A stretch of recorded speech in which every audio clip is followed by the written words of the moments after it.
E aí, pessoal, tudo bem? Bem-vindos a mais um vídeo.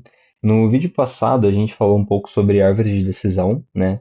E eu achei que seria um gancho legal para já trazer também Random Forest, né? Que seria uma árvore de decisão tunada, né? Então, sem mais delongas, eu vou mostrar aqui o conteúdo. E só fazendo um recap rápido aqui, a árvore de decisão, a gente viu que ele é aquele modelo onde ele tenta encontrar quais são as melhores perguntas para conseguir separar o nosso conjunto de dados, né? Então, cada vez que ele faz uma pergunta, ele tenta aumentar a pureza, né? Encontrar aquela pergunta que vai conseguir separar melhor os dados, né? Então, a gente deu um exemplo sobre ir numa festa, né? Então, se eu estiver na cidade, aí eu posso pensar em outras perguntas. Mas se eu já não estiver na cidade, eu sei que eu não vou no evento. Então é sempre tentando conseguir separar melhor os nosso conjunto de dados, legal? Só que a árvore de decisão ela tem um problema que ela consegue se adaptar muito bem aos nossos dados de treino, se a gente não tomar cuidado. Isso quer dizer que quando o modelo for lidar com dados que ele ainda não tenha sido treinado, ele pode acabar errando, né? Então acaba ficando meio ruim para a gente usar árvores de decisão para problemas do dia a dia, assim, na vida real, né? E é justamente por isso que surgiu o Random Forest. Mas antes de entrar no funcionamento do modelo, eu vou fazer uma analogia aqui que eu acho que vai ficar um pouco mais fácil para vocês entenderem. Vamos imaginar que vocês precisam fazer um investimento e você está procurando um assessor financeiro. E aí vocês encontram um que ele é genial. Então ele manja muito, sabe de todas as teorias, só que vamos dizer que ele tende mais para um lado, né? Então, ele gosta mais de ação do que de renda fixa ou de fundo imobiliário, enfim, qualquer coisa. Então, todas as ações que ele tomar, né, todas as recomendações que ele der para você, talvez vai tender mais para um lado, né? Então, isso pode ser bom ou vai ser ruim, a depender dos casos. Aí, uma outra abordagem que você poderia ter é contratar 100 especialistas diferentes. Cada um vai ser especialista em uma coisa.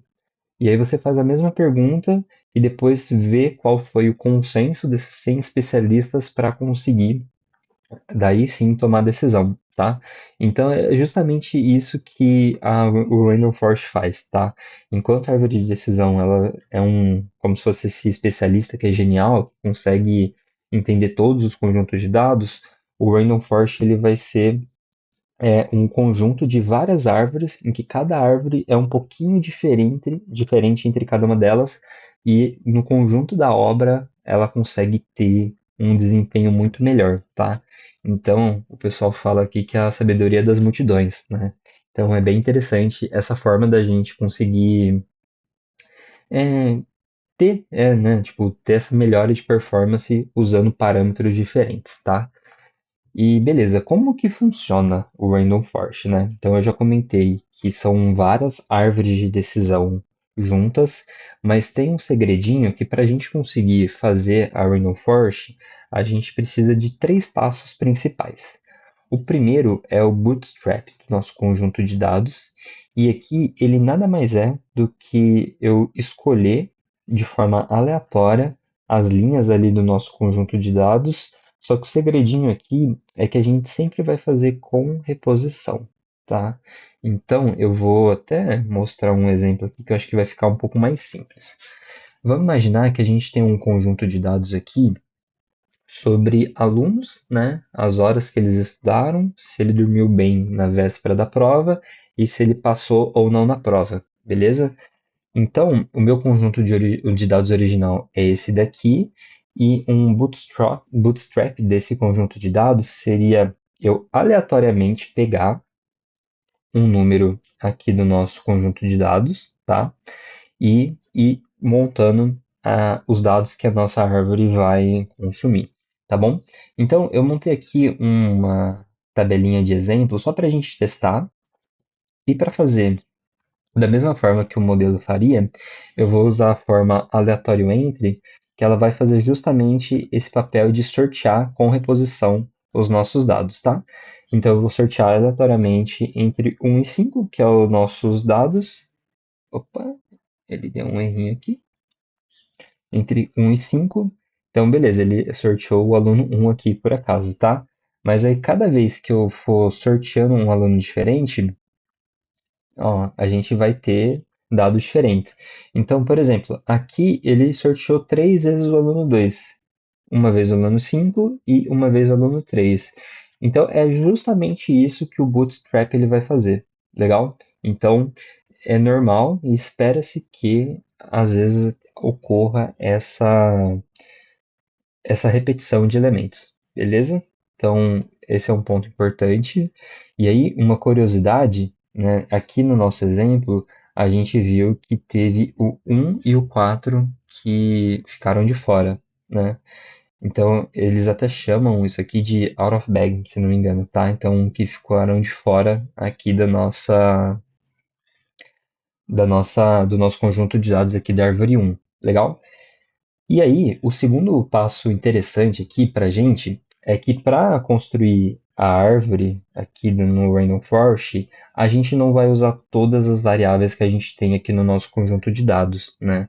Eu vou escolher aleatoriamente duas variáveis aqui para a gente começar a nossa Random Forest. Então, acho que vocês devem lembrar que na árvore de decisão a gente encontrava aquelas que tinham o menor índice de Gini, né, que aumentava a pureza no nosso conjunto de dados. Aqui é um pouquinho diferente. Eu vou continuar fazendo isso, só que para cada árvore ele vai selecionar um conjunto específico de variáveis, tá? Aqui no nosso exemplo não vai fazer tanta diferença porque a gente tem só duas variáveis aqui que o modelo vai usar. Mas vamos imaginar que se eu tivesse 10 variáveis, o modelo ele poderia eventualmente escolher três, né? Tipo, aí uma na primeira árvore eu vou escolher as três primeiras, na segunda árvore eu vou escolher as três últimas, e assim por diante, até que a gente tivesse árvores bem diferentes entre si. Legal? E aí, o último passo aqui para a gente fazer a nosso Random Forest vai ser a agregação. E como que isso funciona, né? Eu vou voltar aqui para o Excel. Então, vamos imaginar que eu comecei a fazer aqui as nossas árvores, né? Então, fiz a árvore um. Depois eu fiz a árvore 2 e eu vou seguir isso até a árvore N. Pelo que eu estava vendo, geralmente o modelo faz 100 árvores, tá bom? E aí, vocês concordam que cada vez, para cada árvore que rodar, eu vou ter uma árvore diferente? Então, a depender da lógica que aquela árvore seguiu, um registro pode ser classificado como sim na variável target ou não. Na segunda árvore, eu posso ter uma resposta totalmente diferente. Na árvore N, né, a nossa centésima árvore aqui do exemplo, a gente poderia ter outra resposta totalmente diferente. E o terceiro passo do nosso modelo, ele diz exatamente isso, tá? Eu vou tirar, vou fazer uma agregação, né? Então, se eu tiver um problema de classificação, eu vou entender qual foi a moda, né? Então, quais foram os valores que a maioria das árvores previram. Foi sim? Então, se a maioria previu sim, então eu vou falar que o resultado da minha Random Forest vai ser sim. Se for não, a mesma coisa. Legal? E se for um problema de regressão, eu vou falar que vai ser a média do resultado das minhas árvores. Então, aqui é interessante porque eu não estou usando uma árvore só, eu estou usando 100 ou até mais e pegando quais foram os valores ali da moda ou da média. Perfeito? Legal. E aí, isso é muito legal porque agora eu posso ter um aluno que eu nunca vi, tipo, ele não foi treinado, eu vejo aqui que ele estudou 9 horas, ele não dormiu bem e com base nisso, eu vou olhar todas as minhas árvores, tá? Então, vamos supor aqui que a árvore um deu sim, a árvore 2 deu não, a árvore 3 deu sim. E aqui, né, só a critério de exemplo, vamos imaginar que esse aqui foi o resultado do nosso Random Forest. Como a moda aqui do meu conjunto, do meu Random Forest foi sim, então eu vou falar que a resposta do modelo vai ser sim também. Legal? Então, acho que isso resume bem aqui o nosso modelinho de Random Forest, tá? Uma curiosidade legal é que esse modelo de Random Forest, ele é um modelo de ensemble, tá? Então ele junta ali vários cálculos para fazer o resultado final. E como ele usa aqui o bootstrapping e o aggregation aqui do nosso passo 3, a gente fala que ele é um modelinho de bagging, tá? Ele é um bagging de árvore de decisão. Então, sempre tomando ali o cuidado de fazer a seleção aleatória das features, tá? Pontinho importante. E a gente tem sempre aqui que lembrar daquele trade-off de viés e variância. O que que é isso, né? Se eu tenho um modelo que tem um modelo que seja muito simples, ele pode acabar não encontrando ali alguns padrões no nosso dado. Então ele vai acabar fazendo uma linha muito reta, né? Então ele vai acabar errando bastante. Mas se eu faço um modelo muito complexo, eu vou me adequar tanto aos dados de treino que ele não vai conseguir ser bom o suficiente para generalizar o problema que a gente está estudando. Então a gente sempre tem que encontrar o meio termo, né? Onde eu vou ter um viés ok e uma variância ok para conseguir encontrar ali qual que é a melhor forma, tá? E é exatamente por isso que o Random Forest é legal. Como eu tenho várias árvores, eu vou conseguir, né, depois que eu tirar a média, um resultado final que ele vai ter um baixo viés e uma baixa variância também. Legal? Né? Então, pode até ser que a variância entre as árvores seja grande, só que quando eu tiro a média, isso acaba ficando mais calibrado ali, tá? Então vai ser bem legal. E aqui, só para a gente fechar, né, pensando em pontos fortes, eu vou ter que a minha Random Forest, ela vai ter desempenho muito superior à árvore de decisão, uma vez que ela consegue se adequar a vários cenários, tá? Então ela não fica presa a um conjunto de dados só, né, a um treinamento só. Legal? E aqui, né, ela pode ser um modelinho bem legal quando a gente não precisa saber exatamente como que o modelo chegou naquele resultado.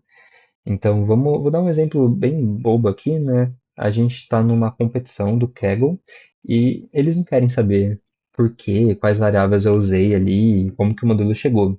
Aqui o objetivo é sempre ter a maior precisão possível. Então, podemos usar aqui o Random Forest tranquilo, tá? Mas se eu tiver num problema onde eu preciso falar exatamente por que que uma pessoa foi negada, por exemplo, numa transação ali num banco, é muito importante que eu consiga explicar isso. Aí uma random forest não é o ideal, tá? Aí uma árvore de decisão começa a ficar mais interessante. Então vamos imaginar, a pessoa foi fazer uma compra e foi acusado de fraude. Às vezes é interessante eu saber, tipo, qual foi a variável mais importante para que a pessoa tenha tido a compra negada. Aí começa a fazer sentido uma árvore, tá bom? É isso, tá? Acho que no geral o que eu queria passar é mais ou menos isso. Espero que tenha ficado tranquilo de entender, tá? Qualquer coisa vocês podem avisar que eu tento fazer um vídeo mais explicativo, tá bom? Pouquinho mais curtinho, tá? Pretendo trazer um exemplo mão na massa ali com Python depois. Mas, cara, vocês vão ver que praticamente é a mesma coisa do que a gente já fez com árvore de decisão e com os outros modelos, tá? Então não foge muito ali de separar em treino e teste, instanciar ali o nosso modelo e treinar ele. Beleza? É isso. Até o próximo.